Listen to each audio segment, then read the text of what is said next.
And welcome back to the show. Now, we are going to continue our look at the Melbourne International Comedy Festival today by interviewing a man who has a show on at this year's festival called The Sexy Environmentalist.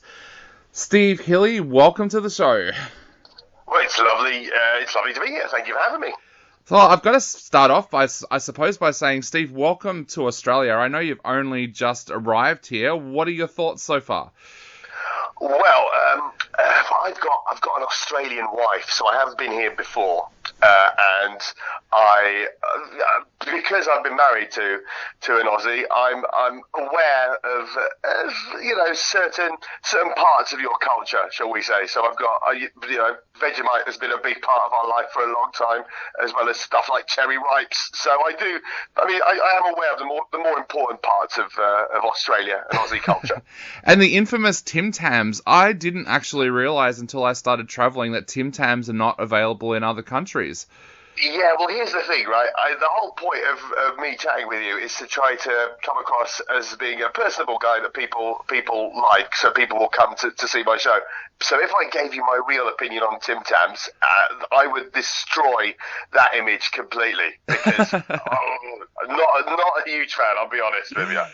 So, Steve, tell us a little bit about your show, The Sexy Environmentalist. It sounds like it's a show that a lot of people are going to go and want to see. So tell us a little bit about the show and how you've put it together. Right, so the planet is obviously in trouble, right? We all know this. We've known this for a long, long time. But I've done a little bit of activism in my time. So I was part of a few different green movements. And a few years ago, I got involved with Extinction Rebellion, which obviously, as I'm sure a lot of your listeners know, is a big global green movement. And so I kind of was seeing things from the inside, as it were. And I realized that, in my opinion at least, the green movement isn't reaching out to some people because perhaps it's got its tactics wrong. Now, when I was a kid, I do live in London, but when I was a kid, I grew up in Malta. So Malta is a very, very Catholic island, and I grew up there in a very Catholic family.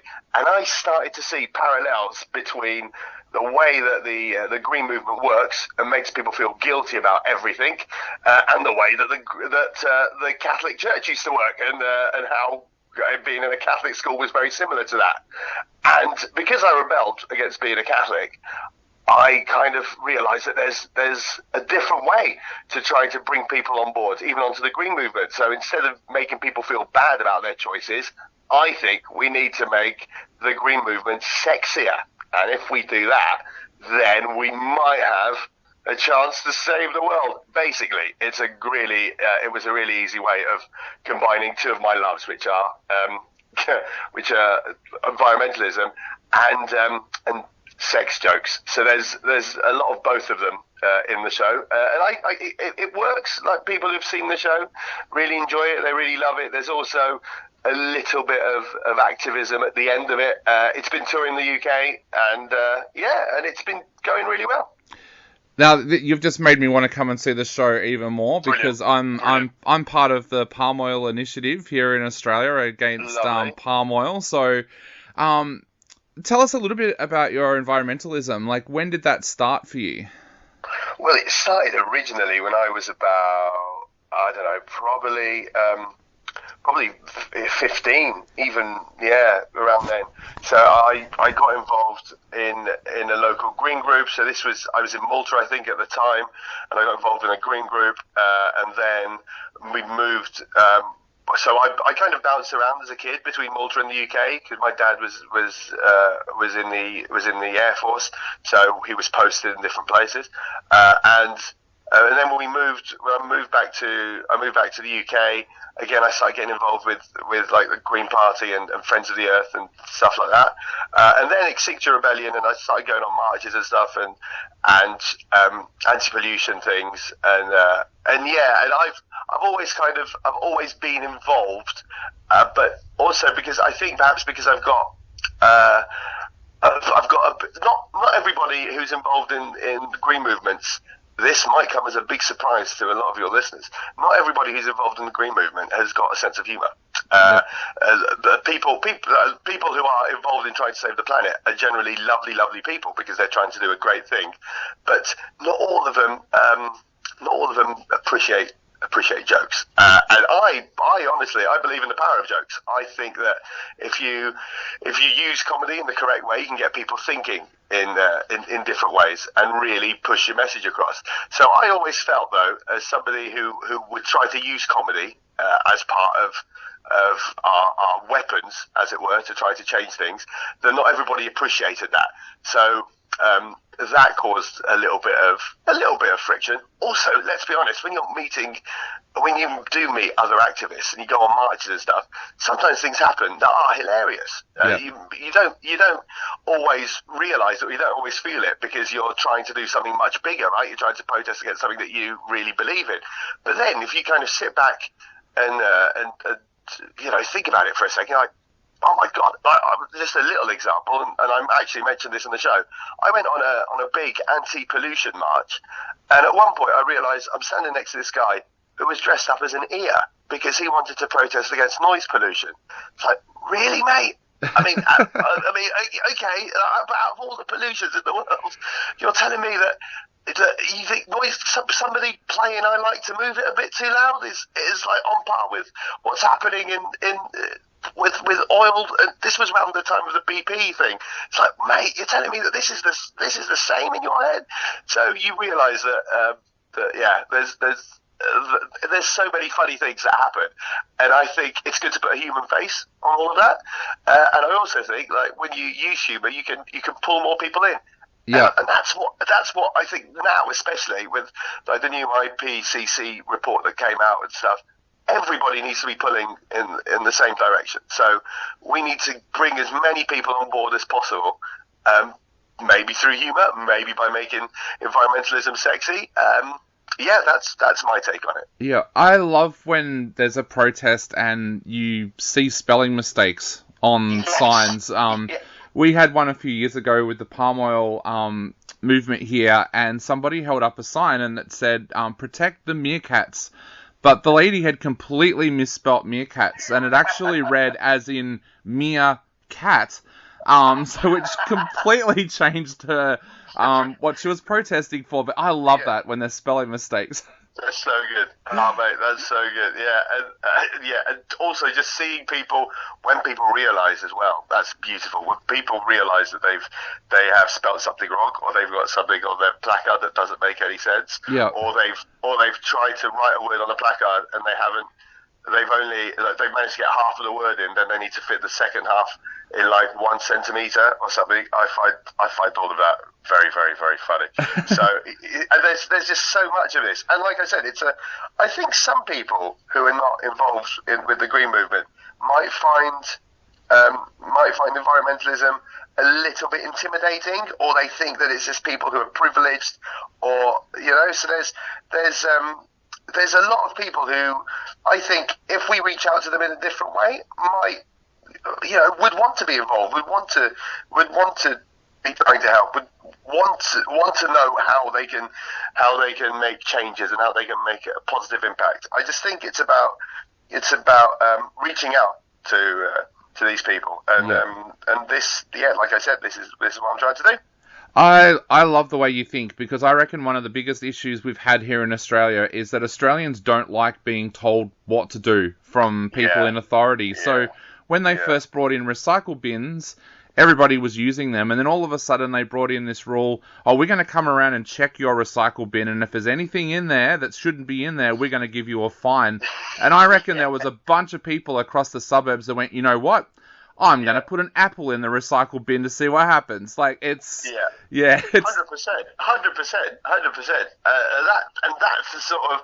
Yeah, and that's the sort of stuff that we talk about at the show. And that's the sort of stuff that I think is so detrimental when you try...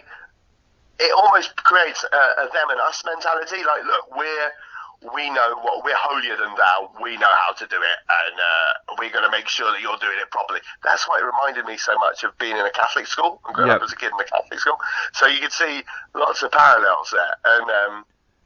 And also there's some mad statistics out there about I reckon I saw this statistic. I don't know how true this is, but there's something like 20% of people in the UK, and I think it's very similar in Australia. About 20% of people either are sceptical about the climate, or they just don't like the green movement enough to get involved. Yep. Like, mate, we can't afford to lose 20% of people because they don't like the green movement. Yep. I mean, that's a lot of people who could be helping to enable a lot of change. So that's So I agree with you completely. I think you're talking about our former Prime Minister there. There was a famous moment when he was standing in the middle of the worst bushfires that we'd ever had, which happened in winter. Standing there saying climate change is not real, and I don't hold a hose. I don't know what's going on. So yeah. Oh my god. Oh my god. Oh, and this is the problem, right? Because that kind of devil may care attitude, right? Yep. That in itself is actually quite attractive to a lot of people, and there's a lot of people who just in order to spite their green green friends or green politicians or people who they imagine in their heads to be this blooming elite that everybody goes on about, even in order to spite them, they'll do what you just said, like they'll put an apple in the recycling just to see what happens. Yeah. And you have unfortunately you have lots of politicians who feed off that. We in the show itself, I talk about Trump, because he was kind of and he still is kind of the lightning rod for all of this, right? So anti-green, ultra-conservative, all that sort of stuff. And I talk about how would we convince the people who love people like Trump, how would we convince them to go green? And it's not with Greta Thunberg. It's by doing things differently. And I kind of don't want to give anything away, but yeah.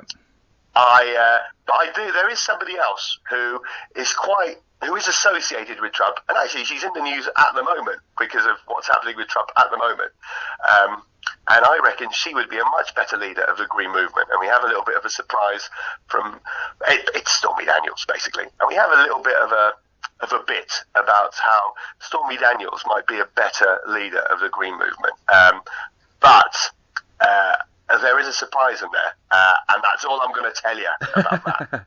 Well, there you go, listeners. If you want to go along and see what that surprise is, head along and see Steve's show at the Comedy Festival this year. It's called The Sexy Environmentalist, and it's on various nights, so we've put those dates up on our website for anybody that wants to go along and check out Steve, and it's at the Vault Theatre Speakeasy HQ. So, right. All those dates are up there, and you can also grab tickets from the Comedy Festival website as well. Steve, to finish off, what would you like to say to all of our listeners out there before they head along and check out your show? Well, first of all, thank you thank you first of all for having me on the show. Secondly, thank you for giving me a wife, Australia. It would have been difficult if my sex life has improved a lot thanks to your lovely country. So thanks for that. Keep fighting the good fight. I know there's a lot of wonderful, wonderful people here who have really been doing their best for decades to try to save the world and to try to make the world a better place. And you guys are an inspiration. A lot of you are an inspiration to other people in the Green Movement. So thank you. So cheers for everything, guys.